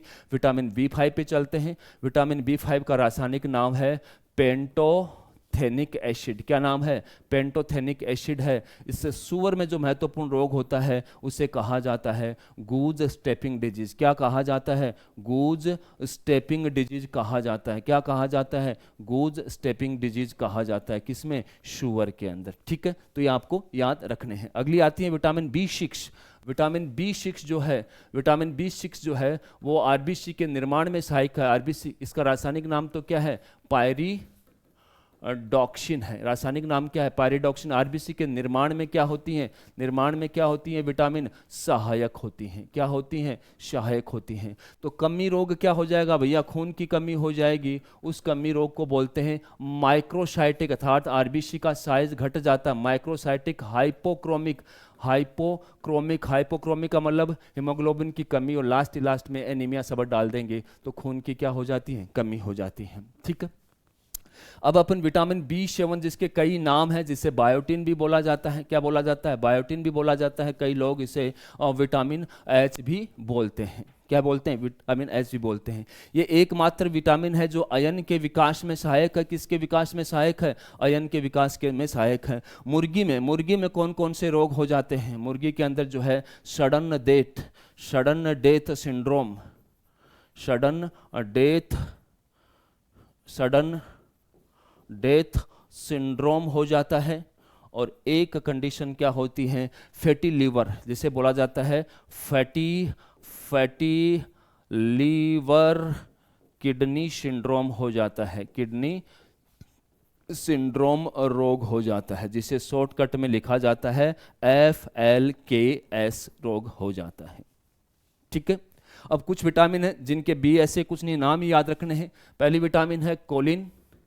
कोलिन विटामिन है तो याद रखिए कोलिन से जो है मुर्गियों में मुख्य रोग होता है। किसमें? मुर्गियों में। उस रोग को बोला जाता है पेरोसिस। कोलिन कौन से खनिज तत्व के साथ पहले तो याद रखिए सहक्रियाशील होती है। तो कोलिन व मैग्नीज तत्व सहक्रियाशील होते हैं, मतलब एक दूसरे की सहायता करने वाले होते हैं, एक दूसरे के प्रभाव को बढ़ाने वाले होते हैं। तो इसकी कमी से, चाहे मैग्नीज की कमी हो चाहे कोलिन की कमी हो, दोनों के अंदर जो है क्या हो जाता है? किसकी? पेरोसिस हो जाता है। स्लिप्ड टेंडन कंडीशन जो है वो पैदा हो जाती है। किसकी कमी से? कोलिन की, ठीक है। कोलिन को जो है लाइपोट्रोफिक फैक्टर भी कहा जाता है। लाइपोट्रोफिक फैक्टर भी कहा जाता है। लाइपोट्रोफिक फैक्टर का मतलब वसा को खत्म करने वाला कहा जाता है। वसा को खत्म करने वाला, वसा को डिजोल्व करने वाला, वसा को घटाने वाला कहा जाता है। इसलिए इसका उपयोग जो है फैटी लीवर सिंड्रोम जो कंडीशन हो जाती है फैटी, इसलिए इसका उपयोग जो है फैटी लीवर सिंड्रोम में उपयोग किया जाता है, ठीक है। एक छोटी सी विटामिन और है, इसके साथ ही पढ़ लेते हैं। कौन सी? Folic acid. फोलिक एसिड नाम आपने बहुत सुना होगा, नहीं सुना तो शादी के बाद में सुनोगे। फोलिक एसिड जो है वो भी आरबीसी के निर्माण में सहायक है। आरबीसी के निर्माण में सहायक है।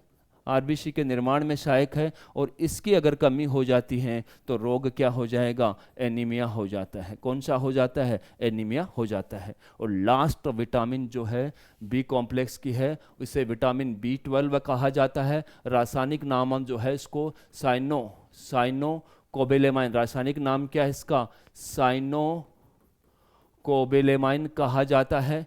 ये विटामिन जो है जिसमें कोबाल्ट तत्व पाया जाता है, और कोबाल्ट तत्व कितना % पाया जाता है? 4% पाया जाता है। और इसकी कमी रोग जो है, ये काम क्या है? इसका भी वही काम है, आरबीसी के निर्माण में सहायक है। आरबीसी के निर्माण में सहायक है। तो जब इसकी कमी हो जाएगी तो आरबीसी नहीं बनेगी, तो कमी रोग को, एक एनीमिया को स्पेशल नाम दिया जाता है, जिसे परनीशियस एनीमिया रोग जो है इससे हो जाता है। ठीक है। और कच्चा अंडा खाने से भी जो है पर्नीशियस एनीमिया हो जाता है। तो ये विटामिन बी कॉम्प्लेक्स। अब बची आपकी विटामिन सी।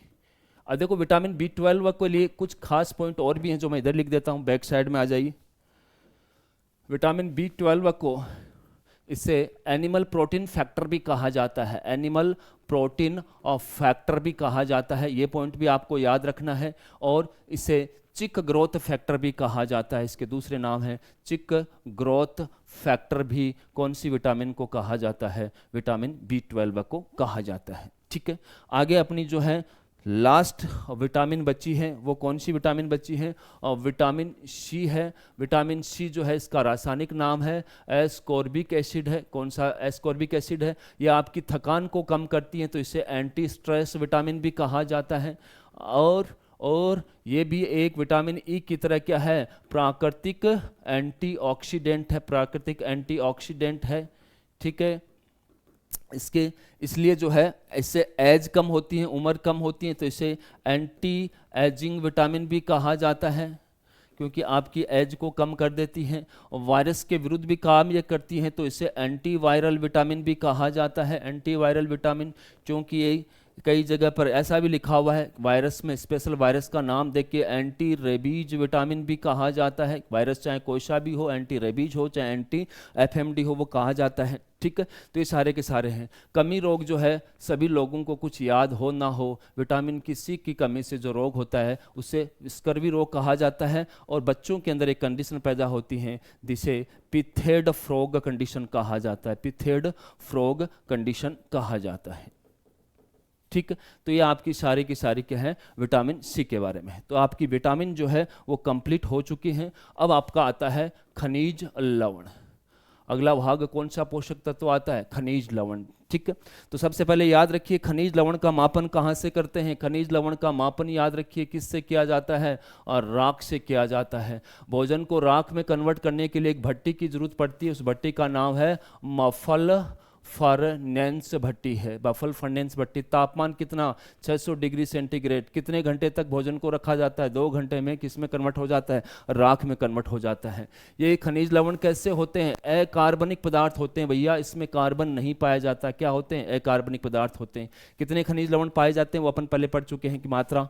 अब अपन देखो खनिज लवणों को 2 भागों में बांटते हैं। भागों में बांटने का आधार क्या होता है? मात्रा। जिन खनिज लवणों की मात्रा 70 मिलीग्राम पर केजी बॉडी वेट से अधिक हो उन्हें वृहद खनिज लवण, उन्हें वृहद खनिज लवण कहा जाता है, वृहद खनिज लवण। और इंग्लिश में उनको बोलते हैं मैक्रो एलिमेंट। इंग्लिश में क्या बोलते हैं? मैक्रो एलिमेंट बोलते हैं। और जिनकी मात्रा 70 मिलीग्राम पर केजी बॉडी वेट से कम हो, उन्हें कहा जाता है लघु खनिज लवण कहा जाता है, ठीक है। इंग्लिश में बोलते हैं माइक्रो एलिमेंट। इंग्लिश में क्या बोलते हैं? माइक्रो एलिमेंट होते हैं। अब इनके उदाहरण याद करने हैं। इनके उदाहरण कौन कौन से हैं? सोडियम है, पोटेशियम है, कैल्शियम है, मैग्नीशियम है, फास्फोरस है, सल्फर है और क्लोरीन है। टोटल नाम कितने हो गए? 6 हो गए, 7 हो गए। टोटल कितने हो गए? 7 हो गए। बाकी बच्चे वे इसमें आ जाएंगे। 3D ब्लॉक याद करो। स्कैंडियम टाइटेनियम को छोड़ दो, वेनेडियम से ले लो, वेनेडियम को छोड़ दो, क्रोमियम, मैंगनीज और फेरस, कोबाल्ट, निकल, कॉपर, जिंक, हेलोजन के 2 फ्लोराइड, और आपको आयोडीन लेने हैं, आपको सिलिकॉन मिट्टी लेनी है, टिन लेनी है, एंटीमनी लेनी है और सेलेनियम तत्व है। ये सारे के सारे आपके कौन से हैं? लघु खनिज लवण है जिनकी मात्रा कम होती है। 2 भागों में बांट दिया। अब अपन वृहद खनिज लवण में सबसे पहले कौन सा पढ़ेंगे? सबसे पहले कौन सा पढ़ा जाता है? कैल्शियम पढ़ा जाता है। तो याद रखिए 99% कैल्शियम कहाँ जमा होता है? शरीर का 99 कैल्शियम जो है बोन और टीथ में जमा होता है। कैल्शियम जो है वो मांसपेशियों की गतिशीलता के लिए भी आवश्यक है, मांसपेशियों की गतिशीलता के लिए भी आवश्यक है, ये याद रखिए। और रक्त का थक्का भी बनाता है, क्योंकि कितने नंबर का क्लॉटिंग फैक्टर है? रक्त का थक्का बनाता है। कितने नंबर का क्लॉटिंग फैक्टर है? तो याद करिए क्लॉटिंग फैक्टर नंबर 4 जो है, क्लॉटिंग फैक्टर नंबर 4 जो है वो आपका कौन सा होता है? कैल्शियम होता है, ठीक है। कैल्शियम जो है इसके कमी रोग कौन से हो सकते हैं? अगर कैल्शियम की कमी हो जाएगी तो बच्चों में हड्डियां पतली व भंगुर हो जाती हैं, जिसे रोग को कहा जाता है रिकेट्स कहा जाता है। और यही अवस्था अगर वयस्क के साथ पैदा हो जाती है तो उसे ऑस्टियोमलेशिया कहा जाता है। क्या कहा जाता है? ऑस्टियोमलेशिया कहा जाता है। अगर कोई ताज़ा प्रसवित मादा है, ताज़ा प्रसवित मादा है और उसके शरीर में अगर कैल्शियम की कमी हो जाती है तो रोग का नाम है मिल्क फीवर। रोग का क्या नाम है? Milk fever. क्या नाम है? Milk fever. तो ये रोग हो जाते हैं, शायद आपको याद होगा। ठीक है। कैल्शियम रेगुलेटिंग हार्मोन पॉइंट आता है। कैल्शियम और रेगुलेटिंग हार्मोन शरीर में कौन से हैं? कैल्शियम रेगुलेटिंग हार्मोन जो है वो 3 हैं। एक तो आपकी विटामिन डी है। देखो विटामिन डी को हार्मोन बोला जाता है। पहली कौन सी? Vitamin D. इसे हार्मोन कहा जाता है, इसे हार्मोन भी कहा जाता है, हार्मोन भी कहा जाता है। विटामिन डी भी एक हार्मोन का कार्य करती है, याद रखना, कहा जाता है। एकमात्र विटामिन कौन सी है? विटामिन डी हार्मोन की तरह कार्य करती है। ये रक्त में कैल्शियम का लेवल, रक्त में कैल्शियम के स्तर को कम करती हैं। स्तर को क्या करती हैं? कम करती हैं। रक्त से उठाकर कहाँ डालती हैं? हड्डियों में डालती हैं। दूसरा जो है वो है आपका कैल्सिटोनिन। कैल्सिटोनिन ये कहाँ से निकलती हैं? थायराइड ग्लैंड से। थायराइड ग्रंथि होती हैं, उसकी कौन सी कोशिकाओं से स्रावित होता है? पैराफोलिकुलार कोशिकाओं से। पैराफोलिकुलार कोशिकाओं से ये स्रावित होता है और ये ब्लड में कैल्शियम का लेवल डाउन करता है, हड्डियों में जमा करता है। ब्लड कैल्शियम लेवल को, ये भी कैल्शियम लेवल को क्या करता है? डाउन करता है, जैसे विटामिन कार्य करती हैं। इन दोनों के विरुद्ध जो है, इनके उल्टा काम करने वाला हार्मोन जो है वो है पैराथोर्मोन। क्या नाम है? पैराथोर्मोन। पैराथोर्मोन होता है, कहाँ से स्रावित होता है? पैराथायरॉयड से। कौन सी ग्लैंड से स्रावित होता है? पैराथायरॉयड ग्लैंड से स्रावित होता है। और कौन सी कोशिकाओं से स्रावित होता है? तो वो कोशिकाएं भी पैराफोलिकुलर कोशिकाएं हैं। और ब्लड कैल्शियम की कहानी याद करो। ब्लड कैल्शियम का लेवल जो है ये क्या करता है? बढ़ा देता है। रक्त में कैल्शियम का लेवल बढ़ा देता है, हड्डियों से कैल्शियम को निकाल कर रक्त में डालता है। तो रक्त में जो है कैल्शियम का लेवल ये बढ़ाता है, ये दोनों क्या करते हैं? घटाते हैं। तो ये आपका कैल्शियम था। दूसरा खनिज लवण है फास्फोरस। तो याद करो एटीपी, आप याद करो ऊर्जा उत्पादन में सहायक है। पहला काम क्या है? ऊर्जा उत्पादन करवाता है। उदाहरण करो एटीपी में लास्ट में पी आ रहा है, फास्फोरस है, और एडीपी में भी लास्ट में क्या आ रहा है? पी आ रहा है। कुछ कोएंजाइम का सक्रिय कारक है, कोएंजाइम में भी क्या होता है? पाया जाता है। जैसे याद करो NADPH2, इसमें फास्फोरस पाया जाता है। ठीक है। कोशिका झिल्ली का भी क्या होता है? संघटक होता है। कोशिका झिल्ली का क्या होता है? कोशिका झिल्ली का संघटक भी कौन होता है? फास्फोरस होता है। याद करो फोस्फोलिपिड के अंदर क्या था? फास्फोरस पाया जाता है। तो ये आपको मुख्य लक्षण। कमी रोग याद करिए। फास्फोरस की कमी से होने वाले रोग कौन कौन से हैं? तो एक तो बच्चों में हड्डियों में भी कैल्शियम के बाद में हड्डियों में दूसरा सबसे अधिक मात्रा में जमा होने वाला खनिज लवण कौन सा है? फास्फोरस। तो फास्फोरस की कमी हो गई तो बच्चों में भी रिकेट्स हो जाता है। उस रिकेट्स को रोजरी रिकेट्स कहा जाता है। क्या कहा जाता है? रोजरी रिकेट्स कहा जाता है। और अडल्ट के साथ भी अगर फास्फोरस की कमी हो जाएगी तो उसमें जो कंडीशन पैदा होती है उसे ऑस्टियोमलेशिया कहा जाता है। सेम टू सेम कैल्शियम जैसा। अगर प्रसवित मादा है, ताज़ा प्रसवित नहीं, प्रसवित मादा हो, तो उसके पेशाब में कॉफ़ी कलर का आने लगता है क्या? खून। उस रोग को बोलते हैं PPH, यानी कि पोस्ट पार्चुरेंट हीमोग्लोबिनूरिया रोग कहा जाता है। तो ये पॉइंट भी आपको क्या करना है? याद रखना है। ठीक है। तो PPH से होने वाली रोग आगे। एक PPH की वजह से कोई भी जानवर जो है अखाद्य सामग्री खाने लगता है, जिसे पाइका कहा जाता है। ठीक है। तो कैल्शियम फास्फोरस आ गए। मैग्नीशियम आ गया। तो मैग्नीशियम जो है वो न्यूरोमस्कुलर जंक्शन जहाँ होता है, न्यूरोमस्कुलर जंक्शन के अंदर जो है एजेंट के रूप में कार्य करता है। कुछ एंजाइमों का सक्रिय कारक भी है, जैसे कि काइनेज और इनोलेज जो एंजाइम है, एंजाइम का सक्रिय कारक होता है। एंजाइम का क्या होता है? एंजाइम का सक्रिय कारक भी मैग्नीशियम होता है। ठीक है। कमी रोग देखिए, अगर मैग्नीशियम की कमी होती है तो शरीर कड़क जाता है, जिसे हाइपोमैग्नीशियम टिटेनी कहा जाता है। हाइपोमैग्नीशियम टिटेनी कहा जाता है, टिटेनी कहा जाता है। और ये काफ में होता है, किस में होता है? काफ में होता है। अगर कोई मादा ज़्यादा दूध दे रही है, दूध में ज़्यादा मैग्नीशियम बाहर निकल गया, तो उससे होने वाले रोग को लैक्टेशन टिटेनी कहा जाता है। और याद रखिए, घोड़ी में लैक्टेशन टिटेनी, घोड़ी में पूछा जाए कि गाय के अंदर तो ठीक है मैग्नीशियम की कमी से होता है, घोड़ी में यही रोग लैक्टेशन टिटेनी, लैक्टेशन टिटेनी किसकी कमी से होता है? कैल्शियम की कमी से होता है, कैल्शियम की कमी से होने वाला रोग होता है। ठीक है, कई बार जो है घास अधिक खिलाने से, घास अधिक मात्रा में खिलाने से भी जो है ये रोग हो जाता है, इसलिए इसे ग्रास टिटेनी भी कहा जाता है। क्या कहा जाता है? Grass tetany. बछड़ों में ज़्यादा पाया जाता है तो कई बार इसे काफ टिटेनी भी कहा जाता है। तो ये मैग्नीशियम की कमी से होने वाले सारे रोग मैंने बता दिए। ठीक है, अब चलिए 3 खनिज लवणों को साथ पढ़ते हैं, सोडियम, पोटेशियम और क्लोराइड। ठीक है, इसमें 2 खनिज लवण जो है इनकी प्रकृति कैसी होती है? क्षारीय प्रकृति की होती हैं। और ये Cl जो है वो कौन सी प्रकृति? HCl का निर्माण करता है, तो अम्लीय प्रकृति का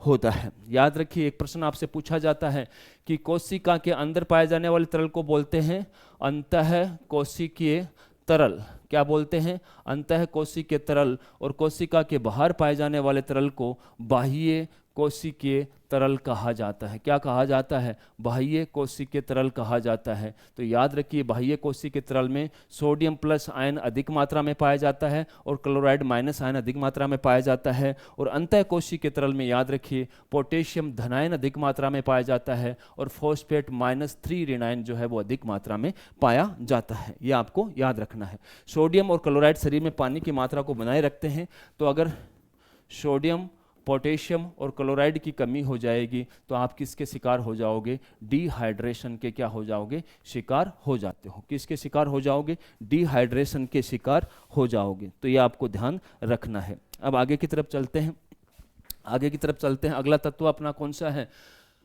सल्फर है। सल्फर जो है वो ऊन का संघटक होता है। ऊन में कितना % सल्फर पाया जाता है? 4% पाया जाता है।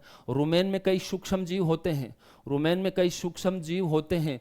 उन सूक्ष्म जीवों की वृद्धि के लिए, सूक्ष्म जीवों की वृद्धि के लिए भी सल्फर तत्व आवश्यक होता है। तो रुमेन में नाइट्रोजन और सल्फर का अनुपात पूछा जाए तो 10:1 पाया जाता है। देखो, रुमेन में 3:10:1 आते हैं।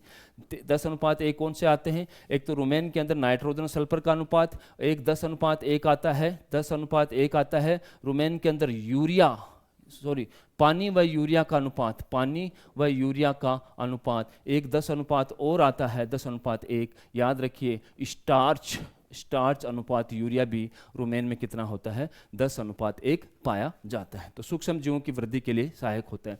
कुछ और विटामिन है, कुछ विटामिन है जिनका भी संघटक पाया जाता है। कौन कौन सी विटामिन? जैसे थायमीन विटामिन है, थायमीन विटामिन का संघटक सल्फर होता है। और एक विटामिन है बायोटिन, उसका भी सक्रिय कारक होता है, संघटक होता है।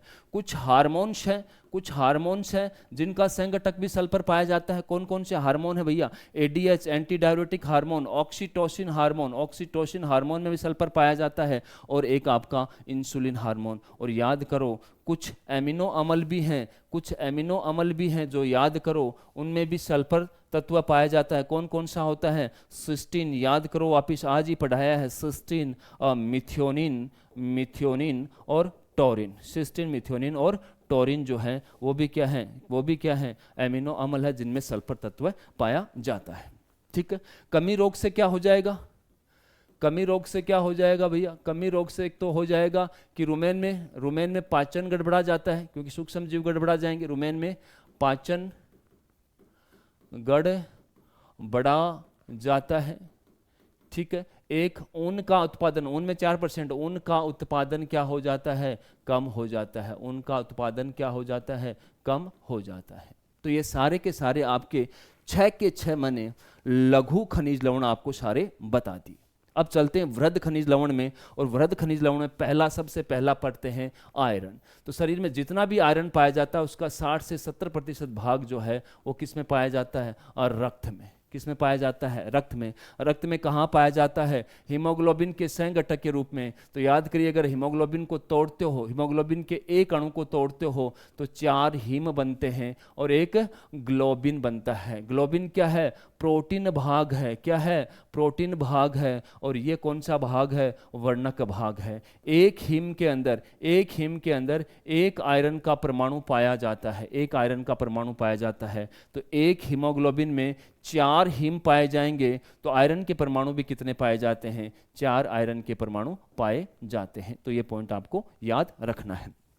आगे पॉइंट क्या याद रखना है कि भैया आयरन जो है, रक्त में जो आयरन उपस्थित होता है उसे ट्रांसफेरेटिन कहा जाता है। रक्त में प्लाज्मा में जो आयरन उपस्थित होता है उसे ट्रांसफेरेटिन कहा जाता है। इसके अलावा आयरन जो है वो किडनी व लीवर में जो है वो संग्रहित भी पाया जाता है। क्या पाया जाता है? संग्रहित भी पाया जाता है, जिसे फेरिटिन या हीमोसाइडेरिन कहा जाता है। अगर कई बार जो है इसमें ज़्यादा संग्रह हो जाए तो उस कंडीशन में होने वाले रोग को सिडेरोसिस कहा जाता है। क्या कहा जाता है? सिडेरोसिस। तो रक्त में उपस्थित को ट्रांसफेरेटिन, किडनी और लीवर में संग्रहित को फेरिटिन या हीमोसाइडेरिन कहा जाता है, और कई बार ज़्यादा संग्रह हो जाए तो इसे सिडेरोसिस कहा जाता है। और आयरन की कमी रोग जो है, जो फेमस पर्सन है, जो वीओ की 2019 की एग्जाम में आ चुका है, रोग का नाम है पिगलेट एनीमिया। प्रश्न ये नहीं आया था कि किसकी कमी से रोग क्या होता है, इसका इलाज पूछा था कि क्या इलाज करोगे। तो इसका इलाज करने के लिए जो भी सुअर जो है उसके अयन पर, सुअर के अयन यानी कि अयन व थनु पर आयरन सल्फेट का घोल जो है वो क्या कर दिया जाता है? लेप दिया जाता है। जब बच्चे दूध पिएंगे तो अयन और थनु को जब मुंह लगाएंगे, जीभ लगाएंगे, तो आयरन सल्फेट उनके शरीर में चले जाएगा और रोग क्या हो जाएगा? ठीक हो जाएगा। और इससे भी ठीक नहीं होता तो एक इंजेक्शन आता है आयरन डेक्सट्रोज का। कौन सा इंजेक्शन आता है? आयरन डेक्सट्रोज का इंजेक्शन आता है, जिसको भी लगाकर आपूर्ति कर सकते हो, जो प्रेग्नेंट औरत को लगता है। ठीक है, यह आपका आयरन है।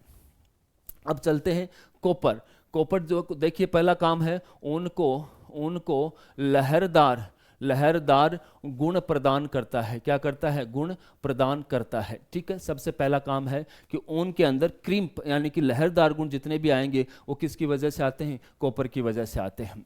एक एंजाइम होता है टायरोसिनेज एंजाइम को भी सक्रिय कौन करता है? टायरोसिनेज एंजाइम का सक्रिय होता है, और यही एंजाइम जो है शरीर में मेलेनिन वर्णक का निर्माण करता है। एक एंजाइम और होता है फेरोक्सीडेज एंजाइम का भी सक्रिय कारक जो है वो कौन सा होता है? कॉपर होता है। और यह एंजाइम क्या करता है? यह एंजाइम जो है वो क्या करता है? हीमोग्लोबिन में आयरन को जमा करवाता है। तो याद करो, अगर आयरन की जगह अगर कॉपर की भी कमी हो जाएगी तो आपके शरीर में खून की कमी हो जाएगी, क्योंकि फेरोक्सीडेज एंजाइम है उसको सक्रिय कौन करता है? कॉपर करता है, और यही एंजाइम हीमोग्लोबिन में आयरन को जमा करवाता है। अब आता है कमी रोग। तो इसके कमी रोग महत्वपूर्ण हैं। ठीक है, पहले स्टीली वूल डिजीज आ जाए, ये उनसे संबंधित है, या स्ट्रिंगली वूल डिजीज आ जाए, तो ये सारे के सारे आंसर आपको किसके करने हैं? कॉपर की कमी से करने हैं। ठीक है, एक नियोनेटल अटेक्सिया मेमने के अंदर नियोनेटल अटेक्सिया हो जाए, या एंजूटिक अटेक्सिया जिसको बोलते हैं, एंजूटिक अटेक्सिया हो जाए मेमने के अंदर, तो भी इससे होता है। या जिसे स्वाई बैक डिजीज भी कहा जाता है। स्वाई बैक डिजीज यानी कि मेमना जो है वो उल्टा चलने लगता है। ठीक है, कॉपर की कमी से ऊन में लहरदार गुण खत्म हो जाएंगे। ऊन में लहरदार गुण क्या हो जाते हैं? खत्म हो जाते हैं। ठीक है, और कॉपर की कमी से कई बार रक्तवाहिनियां अचानक फट जाती हैं, जिसे फॉलिंग डिजीज भी कहा जाता है। अचानक रक्तवाहिनियां फट जाती हैं, पशु की मृत्यु हो जाती है और पशु जमीन पर गिरता है, तो इस रोग को फॉलिंग डिजीज भी कहा जाता है। ठीक है, तो ये कॉपर के बारे में आपको जानकारी थी। ठीक है, कॉपर के बाद में महत्वपूर्ण कौन सा है? जिंक। तो याद करो, जिंक घाव बढ़ने में सहायक होता है, वृद्धि में भी सहायक होता है, और एक एंजाइम है जिसका नाम है कार्बोनिक एनहाइड्रेज। एंजाइम का नाम क्या है? कार्बोनिक एनहाइड्रेज, जो कहाँ पर पाया जाता है? आरबीसी पर पाया जाता है। क्या काम करता है? CO2 का परिवहन में सहायक होता है, आरबीसी की सतह पर कार्बन डाइऑक्साइड को बांधता है। उस एंजाइम को सक्रिय करता है जिंक तत्व। क्या करता है? जिंक तत्व उस एंजाइम को क्या करता है? सक्रिय करता है। कमी रोग देखिए, बहुत महत्वपूर्ण कमी रोग हैं। देखिए, घाव देरी से बढ़ता है, घाव देरी से भरता है। इसकी कमी से बच्चों में वृद्धि नहीं हो पाती, वृद्धि नहीं होती, इसलिए बच्चों में क्या आ जाता है? बोनापन आ जाता है। क्या आ जाता है? बोनापन आ जाता है। और ध्यान रखिए, शुगर में जो महत्वपूर्ण रोग होता है उसे पेराकिरेटोसिस कहा जाता है। क्या कहा जाता है? पेराकिरेटोसिस कहा जाता है। और काऊ के अंदर जो है इससे कमी से जो रोग होगा वो जो है हाइपर किरेटोसिस कहलाता है, हाइपर किरेटोसिस कहलाता है। तो ये पॉइंट भी याद रखना है, ठीक है। जिंक की कमी से पोल्ट्री में शोलैंड हॉक सिंड्रोम कंडीशन जो है वो पैदा हो जाती है, ठीक है। तो ये आपको ध्यान रखना है, ठीक है, जिंक की कमी से होने वाले रोग। जिंक के बाद में अपन आगे चलते हैं, छोटे छोटे बच्चे हैं पॉइंट वो अपन पढ़ते जाते हैं। जैसे क्रोमियम का पूछा जाए तो अधिकता से क्या हो जाता है? फेफड़े का कैंसर हो जाता है, फेफड़े का क्या हो जाता है? कैंसर हो जाता है। एक एक पॉइंट है इनको। मोलिब्डेनम से संबंधित है, तो मोलिब्डेनम की अगर कमी हो जाती है, मोलिब्डेनम की कमी से जो है फीमोरल हेड नेक्रोसिस कंडीशन पैदा हो जाती है। फीमोरल हेड नेक्रोसिस यानी कि फीमर का जो हेड भाग है उसमें स्थानीय मृत्यु हो जाएगी, फीमोरल हेड नेक्रोसिस कहा जाता है, ठीक। ये मोलिब्डेनम की अधिकता से होता है। और मोलिब्डेनम की कमी से जो है टीयरटनेस आ जाती है, पीट स्कोर कंडीशन जो है वो पैदा हो जाती है। आगे चलते हैं, कौन सी? फ्लोराइड की अगर अधिकता हो तो उसे फ्लोरोसिस कहा जाता है, जिससे आपके दांत पीले हो जाते हैं। फ्लोराइड की कमी से होने वाले रोग को डेंटल कैरीज कहा जाता है। क्या कहा जाता है? डेंटल कैरीज कहा जाता है, ठीक है। आयोडीन का याद रखो, आयोडीन की अगर कमी से जो है गोइटर गलगंड रोग हो जाता है। कौन सा? गोइटर गलगंड रोग हो जाता है। और फेस इडिमा, चेहरे पर सूजन आ जाती है, ठीक है। अब आइए सेलेनियम। तो देखिए, सेलेनियम की कमी से जो रोग होता है उसे इल-थ्रिप्ट कहते हैं। और सेलेनियम की अधिकता से एक रोग को डेगनाला डिजीज कहा जाता है, ठीक है, या ब्लाइंड स्टेगर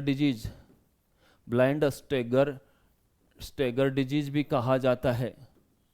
और अधिकता से सेलेनियम किसकी अधिकता से? सेलेनियम की अधिकता से ब्लाइंड स्टेगर डिजीज भी कहा जाता है। एल्केलाई डिजीज भी कहा जाता है। और सालिमान डिजीज भी कहा जाता है। ये किसकी? सालिमान डिजीज किसकी? सेलेनियम की अधिकता से, ठीक है। अब सेलेनियम का आ गया। अब देखिए, मैंगनीज का आप पहले ही कोलिन को पढ़ चुके हो। मैंगनीज से पोल्ट्री में बीमारी होंगी। पोल्ट्री में कौन सी बीमारी होंगी? जो कोलिन की कमी से, कौन सा? पेरोसिस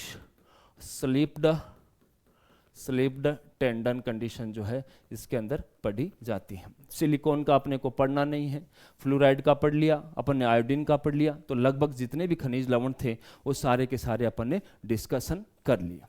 अगर आपको ये क्लास फ़ायदेमंद लग रही है तो आप कमेंट के माध्यम से मुझे ज़रूर बताएं, ताकि मैं पार्ट 3 लेके आऊँ। अगर अच्छी नहीं लगी, आप कमेंट नहीं किए, तो अपन 3rd पार्ट नहीं लेके आएंगे। अगर आपके कमेंट अच्छे आते हैं कि आपको अच्छी लगी है, आपको फ़ायदेमंद है, तो अपन 3rd पार्ट लेके आएंगे जिसमें लगभग सारी न्यूट्रिशन को कंप्लीट कर लेंगे। अभी के लिए इतना ही, धन्यवाद।